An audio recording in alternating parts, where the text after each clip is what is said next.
Ghostrunner released in October 2020. Flawless. And today, I'm unlocking the Platinum Trophy.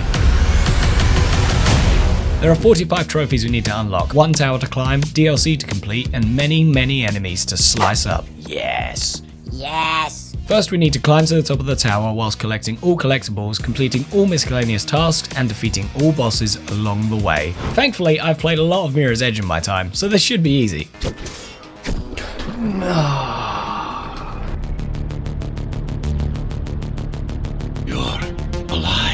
We're awoken by a whispering voice, and within moments realize we have a badass sword and decide to go Assassin's Creed on some poor dude who's literally just chilling below us. We just decide he has to die. The mysterious voice tells us our systems are busted, and in order to fix them we need to release them from a prison. But in order to get to the prison we need to kill everyone in our path. The first 2 levels of Ghostrunner really act as a tutorial. Basically you just want to get ready and get used to how the movement works, how fast paced the game is, all of the new things that just get chucked at you so quickly. This game really starts at 100%. And it just doesn't slow down. Now once we release the mysterious voice, we learn that he is the architect of the place we are in, called Dharma Tower. You can call me Architect. He explains that this place is a haven, as the outside world is destroyed by what I will only describe as climate change. The world's just polluted with just badness. It's like our future, basically. However, since the architect's death, a new leader has taken over called Mara. And basically, she's evil as Oh, and it turns out we're the last Ghostrunner alive because Mara killed all of them. She says she's evil as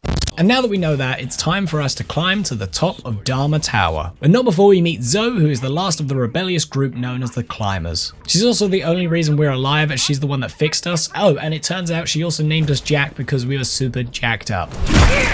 It's now time to get our first upgrade, and to do this we have to play Tetris, which honestly is a really common theme in Ghostrunner and it kind of works really well. But once we complete the puzzle, we unlock our first upgrade, Blink.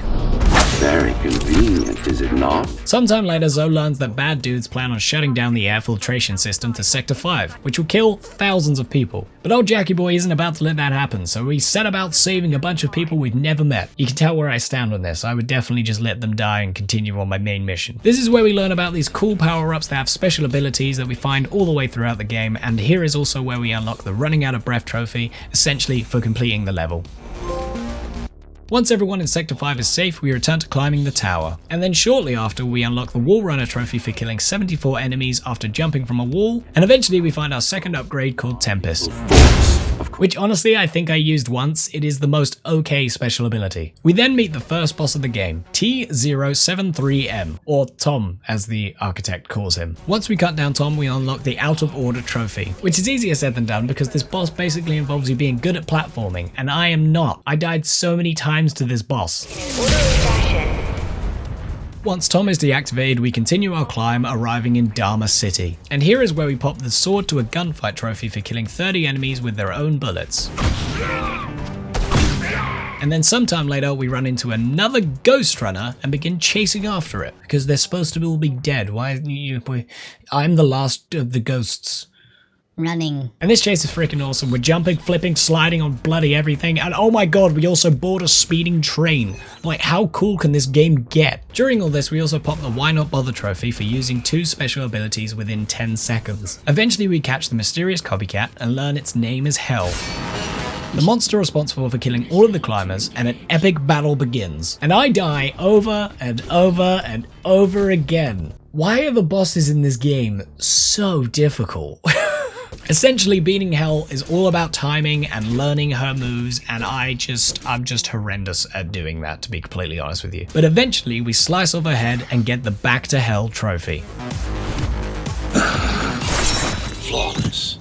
And we also learn Hel's ability, Surge, which honestly is the best ability in the game because we now have a projectile which is super handy in some of these really annoying fights. Continuing our climb up the tower, we arrive at Mara's lab, where she has been experimenting on humans, creating monsters that can breathe outside of the tower. And these things not only explode, but they are also super goddamn creepy, and Mara wants to turn everyone into these things, and thus she's just gotta die. Like, how can you be that freaking evil? But first we need to unlock the last ability, Overlord, which in turn pops the perfection trophy for unlocking your full potential. Now we're on to the last few missions of the game, and along the way I popped the Wave of Mutilation trophy, Upgrade Not Mandatory trophy, and the AAA trophy. And it's now time for the final boss. We finally reach the top of the tower and finally get to meet Mara, and it's clear she's obviously a fan of Spider-Man. I mean, she literally looks like Doc Ock. I mean, I'm not gonna lie, I would also choose to have giant tentacles if I lived in the future. It seems like a very handy thing to have. Now Mara as a boss is actually not that bad compared to Tom and Hel, but I still enjoyed learning her moves and actually getting the rhythm down to finally beat her. And once she's defeated, we earn the Artificial Selection trophy for killing the Keymaster. I should have taken your head! But it's not over yet, because it turns out that the architect, Adam, is actually evil. And yes, his name is Adam, which actually makes sense for some of the things I was saying. Is he me in the future? And now he wants control of our body and to enslave everyone in the tower. So we are forced to complete a super difficult platforming mission. Why is it always platforming? I'm not good at it. And once we reach the architect, we finally end him and save the tower and also earn the finish line trophy. I forbid you, Ghostrunner. My name is Jack. It's time to play back through using Mission Select and get the remaining missing trophies, as well as the collectibles that we missed along the way. And thanks to Mission Select and the missions being honestly really fun to play through, this was pretty straightforward and I actually just had a really good time playing the game again. I mostly just followed a guide, but here are some of the funnest and hardest trophies. Hey, that was painful. Yeah. 5. Yes. Yeah! Damn, that was difficult. Yeah! Oh. Why did you? Yeah! That was easy. A R is for running! I have played that first level so many times to get that. It's time to move on to the Ghostrunner DLC, Project Hel. In the DLC we play as Hel. Mara has woken her up and sent her on a mission to destroy the Climber Rebellion. This is set right before the events of the main game, and honestly I never know what to expect from DLCs, but this is actually a really good one. You get to use Hel's super jump and her powerful surge ability, as well as changing up some of the enemies along the way, and lots more to find as you play through the game. Project Hel's story is simple: kill all of the Climber rebels and anyone that gets in our way. Now there are 2 bosses we run into, one of which is Mara's commander, who wasn't happy with his orders and defected to help the rebels, so he's gotta die. He needs to die, basically. He's gotta die. And during this battle was where we not only unlocked the Where He Stood trophy and the Just a Man trophy, but also the Platinum trophy. Found more innocent life. Me neither. Wait.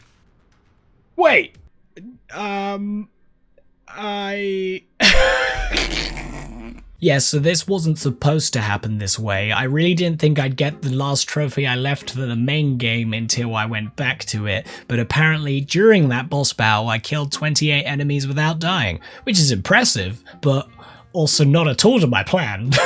But our mission isn't over, and we still need to 100% the DLC. Otherwise the Platinum is tainted, and it just doesn't count, it doesn't matter. All of our work would have been for nothing. We still have to 100% the DLC. And so we continue on, eventually stumbling into the Rebels HQ, where we get the Legacy Drivers trophy. And we come across some weird crappy blade and a hunk of metal with arms. It's definitely not going to come back to bite us in the butt, you know?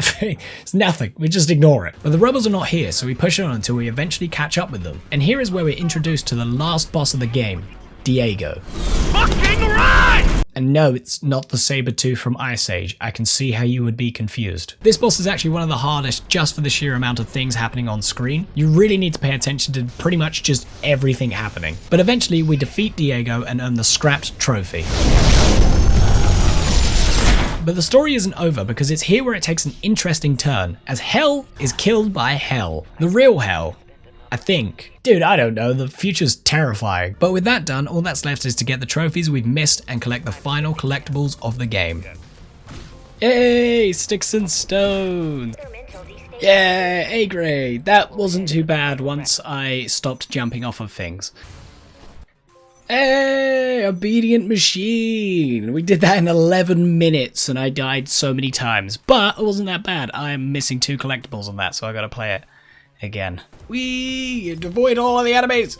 Boom! Boom! Everyone needs a hobby. Wow, that is a very well titled trophy for my last trophy on Ghostrunner. Boom! Project Hel and Ghostrunner 100% and Platinumed. I can't believe we got the Platinum really early, but at the same time, I'm really happy we still played the Project Hel DLC, because that honestly was like a really good DLC to play. Like, genuinely really enjoyed it. Dude, Ghostrunner, fantastic game, and everyone should play it, and I'm really excited for number 2 now.